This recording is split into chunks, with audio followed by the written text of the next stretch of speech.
Bon Bertrand, on se retrouve ici donc à la ronde des Trois-Vallées, donc après la grande course donc, de Pressas où tu avais déjà fait une jolie course mais où tu n'avais peut-être pas fait ce que tu aurais voulu faire.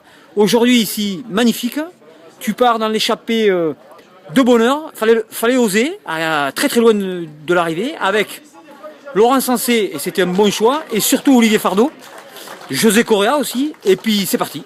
Ouais. Et derrière, rideau. Alors raconte-nous un peu. Mais au début, c'est pas parti avec Laurent, c'était parti avec à l'initiative de Bellotti, c'est lui. Ah oui, exact, oui. Oui. Donc moi, je suis parti, je les ai vus partir. J'ai Oui. fait un énorme effort pour rentrer sur eux parce qu'ils roulaient vite. Ouais. Après ça, donc je me suis joint à eux pour essayer de créer l'échappée. On a roulé et c'est là après où Sensé justement lui est revenu avec. Oui, exact. Comment il s'appelle celui? Olivier Fardeau. Voilà, Olivier Fardeau. Et donc tout le monde a roulé, tout le monde a participé, on a fait une belle après-midi de vélo. Et Jean-Pierre qui crève, c'est vrai. Et Jean-Pierre qui a crevé, sinon lui aussi il était bien dans le coup. Ouais, c'est vrai. Et il n'a pas eu de chance. Et donc le circuit final, bon, très dur. Très dur, puis ça s'est écrémé petit à petit. Mais bon, Laurent nous a raconté, t'as pas été de reste puisque t'as attaqué. Sylvain Sine attaque aussi. Ouais, alors et ça, vous êtes contré par... Voilà, c'était tout à fait à la fin, dans la dernière côte.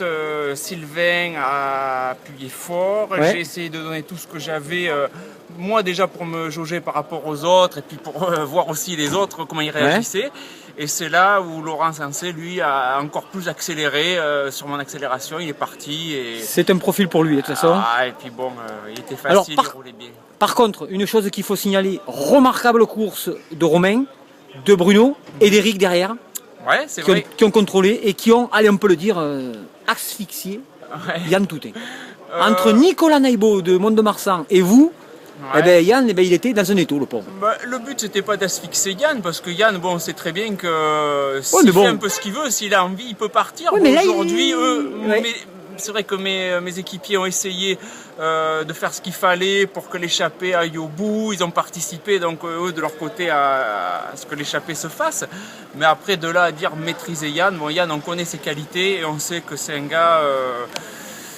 il décide quand même de la course. Ah oui, mais aujourd'hui, je te promets, nous, on a vécu ça de l'arrière. Il a maintes fois essayé de sortir. Alors bon, peut-être qu'il a vu qu'il y avait beaucoup de monde dans sa roue, mais c'est vrai que au bout d'un moment, ça devait être quand même assez pénible. Mais bon, de toute façon, c'est pas grave, c'est la course. Ça laisse un peu de spectacle. Mais exactement. Donc bon, alors par contre, toi tu reviens dans les points. Ouais, je sais donc pas ça veut dire qu'il va falloir réfléchir à Meillan et au Pêche de Berre. Ouais, bon, mais ça on va voir ensemble. Aujourd'hui, c'est vrai que ça s'est trouvé comme ça, j'ai pu récupérer quelques points. Il y a Bruno qui en a plus que moi. Après, on va voir qu'est-ce qui est le mieux stratégiquement pour qu'on finisse le mieux possible sur ce podium de la Coupe de Lot-et-Garonne. Bah écoute, c'est parfait, on te félicite et à Meillan alors. À Meillan, ça marche. Merci Bertrand, ciao. Ciao.